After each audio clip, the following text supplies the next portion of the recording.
Hi guys, and welcome to another episode. We're going to be having a tete-a-tete. It's tete-a-tete for only two people. Basically a tete-a-tete. I actually have no idea. We're going to be having a chat today as always, and we're going to be just talking about should I say it's interesting now, but basically it's common phenomena in the church, or not even in the church, on social media everywhere, yes, about how people react to certain things. And I don't want to give it a label. We're not going to be giving a label now, but for example, I don't know if you guys saw the Kirk Franklin gist. Gist. I was going to say the battle gist with his son. And Kirk Franklin, we all know him, you know, very renowned gospel singer, and he was he was basically cussing out his son, and when he was angry. Yeah, because he was angry, and the son had it on camera and then uploaded it on social media basically, and then people were calling out Kirk Franklin. Some people were canceling, some people were there was just different reactions, but basically people were frowning upon Kirk's should I say actions now? Yes, actions towards his son, and how maybe it was two-faced. You come out here and then you're singing about love and singing about church and singing about Christ, and then you're actually doing something else in the home. So he received a lot of criticism, should we say. Why am I searching for words today? Criticism, critique. Well, basically, we're not talking about Kirk or the goodness or badness of his deeds. We're actually just going to be talking about this whole idea that when somebody does something that we perceive is wrong, the tendency that we have to say you're cancelled. And if this is right, if this is okay, if this is acceptable in the church, and if you think it's acceptable, that's fine. Okay, so to what extent should we cancel? Should we cancel completely, or is there a time when you cancel and you say, you guys come back? I think can you? So you can, you also. That card. Oh. Yeah. So when I'm ready for you, I'm still. Wow. There you have it, ladies and gentlemen. Drop mic. So yeah, this is Leah. I have here with me Timmy and Midday. What's up? And we have Dami on the camera, and our other sweet members that are not here for one reason or the other. So we're just going to be talking about this. First of all, guys, what do you think about cancel culture? What do you think when you hear cancel culture, or let's cancel, or yeah, basically? For me, I think the first time I came to the awareness of cancel culture being was through this wonderful guy. I mean, you guys should remember our friendship. You people personally should go watch it. He was shouting, "You people should not do cancel, no cancel culture." So that's what I remember. There's something called cancel culture. Maybe I have cancelled and I didn't know. So yeah, that was when I became really aware of cancel culture. Or I became more aware. Okay, do I cancel? What do people do? And then I get to start seeing it in social media or in news. Does it happen to you guys that there's something you're not aware, but the moment that you get to know, you're seeing it everywhere. Everybody's saying, is talking about it. So that's where cancel culture is. It becomes more obvious to you. Yeah, I start hearing it everywhere. Okay. It's cancel, they cancel that. So with you, for example, it was a known unknown. You knew it, but you didn't really know what it was. Yes. I had one of my classes, and it was the most interesting thing. And he was just talking about how there are 3 levels to it. Basically, there's an unknown. You know that there's something out there you do not know. No, you don't know that you don't know. I mean, that is what an unknown is. Wow. Then there's the known. So you know. And then there's the known unknown. You know that you don't know. Basically, so it was a known unknown for you. You knew that you knew it, but you didn't really understand or process. Okay, and then Timmy, what do you think about cancel culture? Whenever I hear it, what comes to your mind? Whenever I hear it, number one, I'm the way the world works, right, and the way social media works, the way and it enters church as well. There is too much of herd mentality, HE. My H is somehow. Herd mentality. You're my boy. By herd. Yeah, this herd mentality where people want to do things, always want to do things as a group, and there is almost no individuality in how we feel about matters or issues. And then a celebrity, and then it actually affects many things. where the loudest voice in the room becomes the most prevalent voice, and everyone wants to go with what they've said. So Kirk Franklin says, or whoever said a celebrity does something wrong, right? And then one big voice says, we cancel him. And then every other person is like, cancel him. And then you too, because 10 of your friends on your contact list have said, cancel him. You're like, yes, cancel him. I'm always like, the first thing I'm always thinking about whenever there is a case or an issue is just to think about it as an individual. What do you feel? Like, what do you think? How do you feel about it before just going with the whole group? You know, I feel like that's one thing with social media. There's this head, everybody wants to do the same thing because one loud voice has said it, and that loud voice that said might not even be correct. And it's the same thing with many popular topics. We make institutions out of the leading voice. Exactly. We make them law. Exactly. It's like now there is like a political view, like a politically correct view. Exactly. Yeah, because the loudest and then voice if you're not on the side of the majority, you're just wrong. Exactly. Okay. There's a problem so with that is actually a very interesting point. So as Christians now, where does your sense of what to cancel come from? Before we even talk about if it is right to cancel. Now there are some things that I'm saying no, like cut it, like away, done, shun, throw away, you know. But I feel like where does it start from, this idea of canceling? So like we know, I'm trying to like give examples. Okay, like for example, we know marginalizing women, that's a no. Like any day, anytime you wake me up, you ask me is this wrong, and I'm like, cut it, like away, like let's throw the whole thing out. Exactly, just cut it off. I know that for example, rape, kidnapping, slavery, you know, or trading women, I know those are things that any day, anytime I would vehemently cancel and say I am not up for, let it just be thrown out. But how do you know? There are some things that are not very clear cut. There are some things that don't have like a clear, clean demarcating line, and it's so difficult to say when to cut or how to cut, especially because we're hearing from a, should I say, a cluttered view now. You're just seeing part of the lens. I think, because that's what you see is reported by social media is what you know. You don't know the totality of the whole conversation or the whole event. I'm thinking about it, and another way to think about what you're saying is, I don't think that we attach people to their actions. Right? So if somebody does something bad, you cancel the person instead of canceling what he has done. There's a difference between saying no to what's like something wrong that someone has done. Let's give an example. Okay, the example we started with, because that's what we are. Okay. Let's just stay there. Okay, what Kek said, okay, was wrong, right? He was wrong to cut out at his son, right? He was wrong to react, and that's wrong, right? But then do we cancel Kek because of his action? And forget every good thing he did. There is always that tendency that people have to associate or attach you to your actions, and I think a little bit about that is there is a bit of hypocrisy in that. Okay, do you guys know something? Let me ask you. Do you know there is a bit of hypocrisy in that? Because if you want are to say very something? Because like I think we are all like in our whole different ways, we're just kind of hypocrites.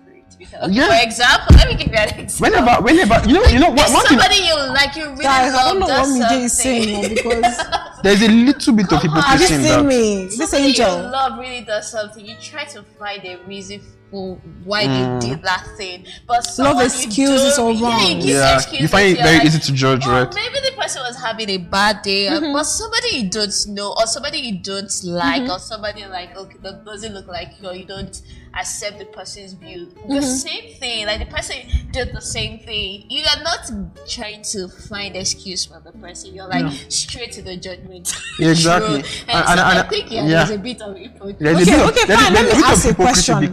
Another reason why it's because of hypocrisy is that whenever someone does something wrong, that you hear about, it's just because we don't know your own. you hide it. Exactly. We don't just know you, right? And then it's very easy for you to say no. But you yourself. But this is my general rule. Whenever I hear something that has happened that is wrong, I usually do inward check first. Like, am I guilty? Like, no, this person has done this. No, this guy is a gospel singer. He has been in ministry for many years. He has been in ministry for many years, you know. And he did this. It means that it just brings to my mind understand that no human being is infallible. The only person that is perfect is God. So I'm usually doing just reality checks. Perfect, it's written there in the Bible. That is another discussion. Problem, because this discussion will not finish. You guys. So wait. So why can't us look at somebody as perfect? The person says he's a Christian, and the person is trying to be holy as God is holy. So why can't answer in the comments. That's theological debate now. We want to start. I think I beg you.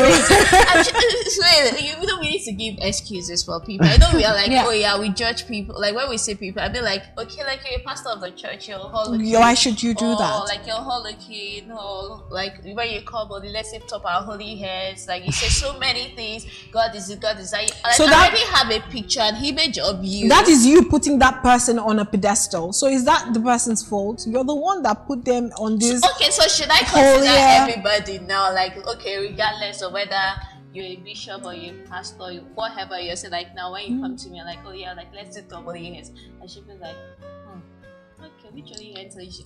Okay, so that is the thing. What is your motive for coming to worship service? Do you get? What is your motive? Because if you're coming to God, individuality. Yes, because wait first. If you come, you know that you're imperfect, right? So you should extend grace. And this is 1 Corinthians 13. Love expects the best, but love excuses all wrongs. So now that this is what I was coming to say. Before we go back to hypocrisy, so let's just use a very factual, everyday example that we hear. Okay. Have you not heard of people dating? Two people are dating, and then your girlfriend cheats or your boyfriend. You guys, me day is married, so don't think because I'm saying your boyfriend. I raised the ring. She's single. She's not. So your boyfriend. You're not single. I said don't think because I said your boyfriend that you're single because you're not. That's exactly what I said.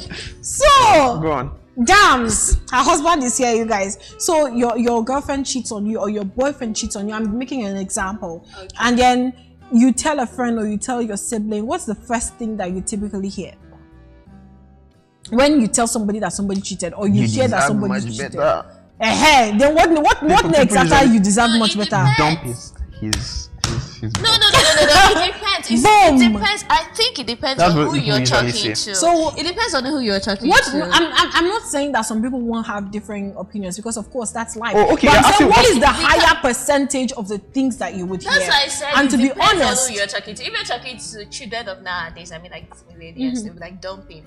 But if you're talking to people from the older generation and everything like that, they could be like, "What did you do?" So that's not even the one we even want to go to. Let's not even do that one. It's not, okay. So, but when they finish, they might even actually hash out the blame, like apportion the blame. Who did this? Who did that? But ultimately, they're like, you deserve better. Leave him. Break up with him. Now, I'm not saying that I disagree because you do. You shouldn't stay where somebody is hurting you or you're being cheated on. But where does grace come in? Where does grace come in? Is it okay for us? Would you, in this situation now, dump the girl or dump the boy because you deserve better or because they have done this thing, this unforgivable thing? Even when they show remorse, is there room for grace? Is there room for uncanceling and still returning? Now I know what you're going to say. You're going to say you forgive, but you cut them off or you stay away from them. I did not say. I'm a believer, okay. I'm a Christian, so the Bible, I should forgive. I should not hold it because it's for me, not for him. Anyway, but it does not mean that you have to be in the same relationship. So me, I'm talking about still salvaging the relationship. Do you forgive? Because that is the only point we can look at it as Christians. We have to forgive. So it's either you forgive and just move on. Yes, I've forgiven you, but I don't roll with you like that anymore. Or let's salvage this. Let grace come in. Does the Let person me want to extend salvage grace. Does the guy want to salvage? Many times there are Is it some times that people remorseful? would still want to salvage, but you still hear cancel. There's really never, I don't think there's ever any general rule that you can Yeah. give to any situation like this, that a guy cheats and then you cancel, or a girl cheats and then that's it. Depends, You have to like, separate it. situational. I think that's just the best So answer it many depends times. It on depends on those, every on the situation situation. and what you think about the relationship. I don't like, there are many things. If he's remorseful, it was a mistake. I really cannot speak much on this, but also, like, what do you think about your future? If you're still seeing future with him, like, it really depends. Like, if you're seeing future with him, then you can still, like, maybe Work it's a it thing out. that you should work it out. But if it's somebody that you were still managing to see future with before, and this person cheated and everything like that, so what are you trying to solve? I think it's deeper than what your decision is. It's about you seeing the bigger picture, and from the bigger picture, you're able to decide to take your decision. Like, Okay, but I think am we have to be canceling careful about this, or not? because there are people who you've imagined your whole life with this person, and now this is not to say that God has given you the authority to go ahead and marry him, or you've heard from God directly, but they've actually seen themselves with this person, and then this person goes and does this thing that they may think is unthinkable, and there are certain lines that we just shouldn't cross, because that is like extreme hurt, right? Or we imagine that as, oh, this is the lowest that somebody can go towards me, and it's not something I would tolerate. So are we saying now that where remorse is present, it's okay to extend grace and salvage the relationship? I really think you cannot tell the other person what they should do in this situation. It's your life. That's why I'm asking you guys. Like, okay. If I'm the girl and the guy cheat on me, it's my life. Like, no matter what the other person tells me, whether you should go, of course there should be so many counsels. Like, there's there's safety in a multitude of counsel. Some people are shouting, leave him, cancel him. Yeah. All those set of people are like, no, like, oh, you guys don't be patient with him. He can talk to you. Go for counseling. For counseling. You guys will change and you have wonderful kids together. You get married and all I rolled my eyes. Like, see, there will always be things, but at the end of the day, it depends. Like, what do I want for myself? And I think there is really no wrong decision here, especially when it's not like you heard specifically that God told you, oh, this is your husband. I mean, if God told you that this is your husband and he's misbehaving, I think you should just go to God. Don't be like, yo, God, you are the one that said this is my husband. If God says you should wait there, God will tell you what to do also and everything. But I think I have the right to take my decision on what I'm going to do. So if I without anybody telling you or enforcing, without anybody enforcing. So that is the same way. Like, I cannot tell anyone. I can only give them my advice. Anybody might have it, because maybe there are some things I'm seeing the other person say. Some people, their love is blind. Are we talking about relationship? Yeah. No, I know. We will go back to it in a minute. Like, but I just wanted to know for this. some people, their love is blind.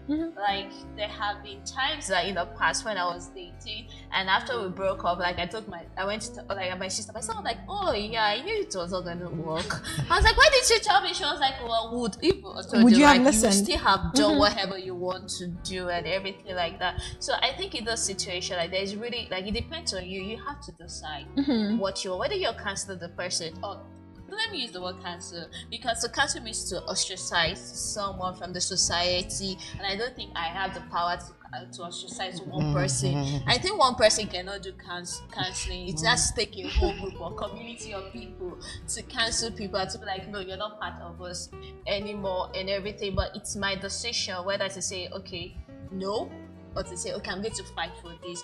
I'm the one that knows what I'm saying. I'm the one that knows what I want. So if I want to fight for it, I'm going to fight for it. And if I say no, I don't have the strength to fight for it. I don't think there is anything wrong with it. There is no right or wrong answer as regards when someone offends like that. So it just depends on you, right? And you go to your God and ask your God, how far? What should I do? And then you know what to do. But I think at the end of the day, whichever decision you decide to take, you still have to do things in love, and at the end of the day, you still really have to just forgive, because it's because of your own heart with God. It's just for you. You have to forgive and heal, right, from the hurt, whichever way you decide to go, whether you're going to continue or not. So I think that as Christians, right, love has to always be our major motive.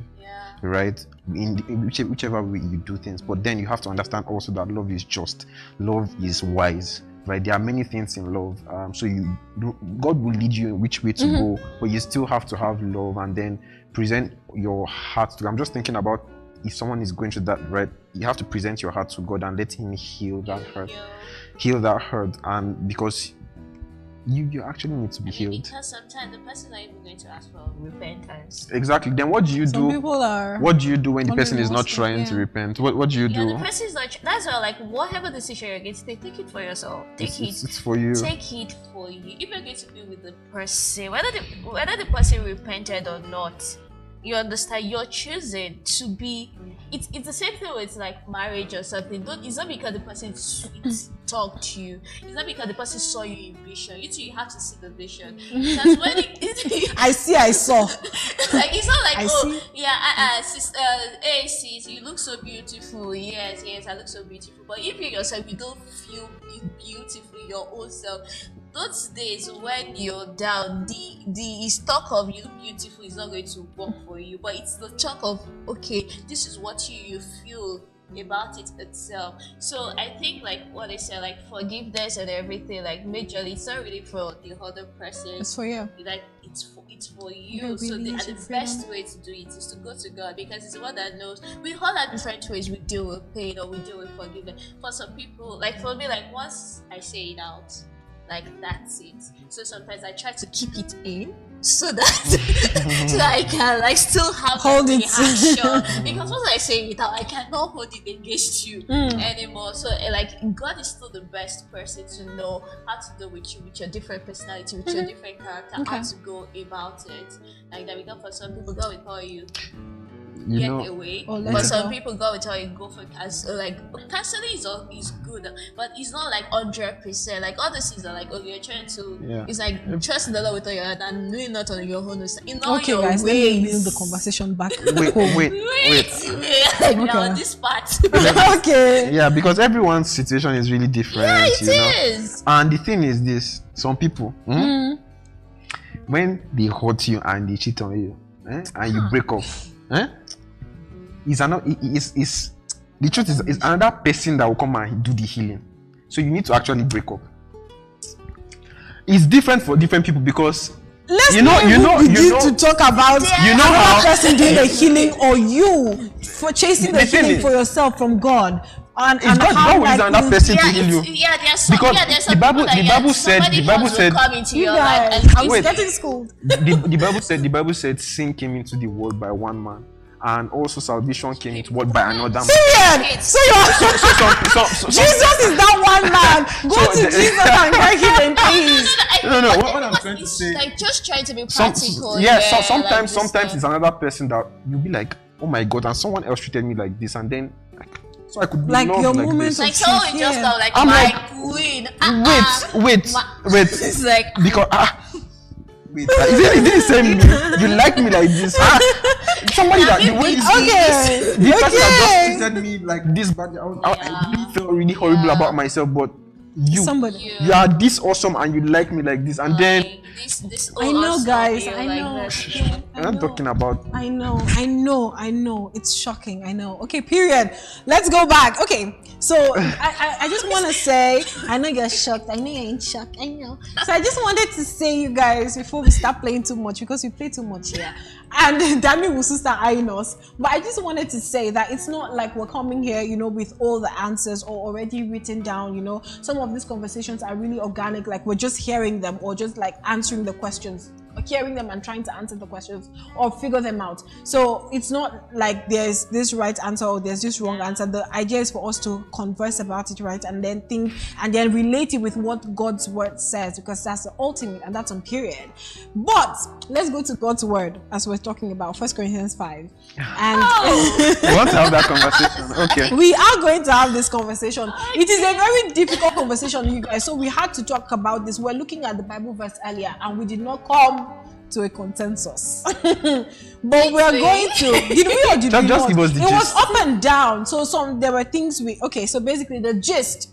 I like how you said my the point gist. is, guys, is it cancel culture? What's going to happen here? Exactly. Thank you for putting the question. Culture? So this is what Paul says. I like Paul, this guy. So 1 Corinthians 5. Sometimes. When he's not talking about women. That's another big the conversation of the Please, day. another day, another day. Interested. That's another You guys, conversation. we plan on having another conversation, as Timmy just brought up. We didn't plan, but now we're planning on having a conversation about what Paul says on women and their role in the church. God's view of women. Yeah. But for now, please let's go to 1 Corinthians 5. So I'm reading out of the message. It says, I also received a report of scandalous sex within your church family, a kind that wouldn't be tolerated even outside the church. One of your men is sleeping with his stepmother, and you're so above it all that it doesn't even faze you. Shouldn't this break your heart? Shouldn't it bring you to your knees in tears? Shouldn't this person and his conduct be confronted and dealt with? I'll tell you what I would do. Even though I'm not there in person, consider me right there with you, because I can fully see what is going on. Oshebama vision. I'm telling you that this is wrong. You must not simply look the other way and hope it goes away on its own. Bring it out in the open and deal with it in the authority of Jesus our Master. Assemble the community. I'll be present in spirit with you, and our Master Jesus Christ will be present in power. Hold this man's conduct up to public scrutiny. Let him defend it if he can. But if he can't, then out with him. It will be totally devastating to him, of course, and embarrassing to you. But better devastation and embarrassment than damnation. You want him on his feet and forgiven before the Master on the day of judgment. So I know that the message kind of like softens it up, but I want us to actually look to at read the part that is Giving props to Satan. yes. So that's what I'm trying to find, you guys. The KJV one. I'm not sure how I do this. Okay, you guys have found it. Yeah, so King James says the same thing, but let's read from verse 5. It says, deliver such an one unto Satan for the destruction of the flesh, that the spirit may be saved in the day of the Lord Jesus. This is the same thing that the message says as deliver him up for public scrutiny, because better public embarrassment and Satan is not public. According That's to did KJV talk about the one about the 11? Yes, and then it goes on. I didn't read that verse in the message, but because that's verse 8, and I only read 1 to 5. But basically, from 7 and 8, it says, "Purge out therefore the old leaven, that ye may be a new lump, as ye are unleavened. For even Christ our Passover is sacrificed for us. Therefore, let us keep the feast, not with old leaven, neither with the leaven of malice and wickedness, but with the unleavened bread of sincerity and truth." And so now the message that same part. Okay, the message, verse 7 and 8 says, I have to read from 6 because it has it here as 6 to 8 in the paragraph. Your flip and callous arrogance in these things bothers me. You pass it off as a small thing, but it's anything but that. Yeast too is a small thing, but it works its way through a whole batch of bread dough pretty fast. So get rid of this yeast. It has yeast in quotation. Our true identity is flat and plain, not puffed up with the wrong kind of ingredients. The Messiah, our Passover lamb, has already been sacrificed for the Passover meal, and we are the unraised bread part of the feast. So let's leave our part in the feast not as raised bread swollen with the yeast of evil, but as flat bread, simple, genuine, unpretentious.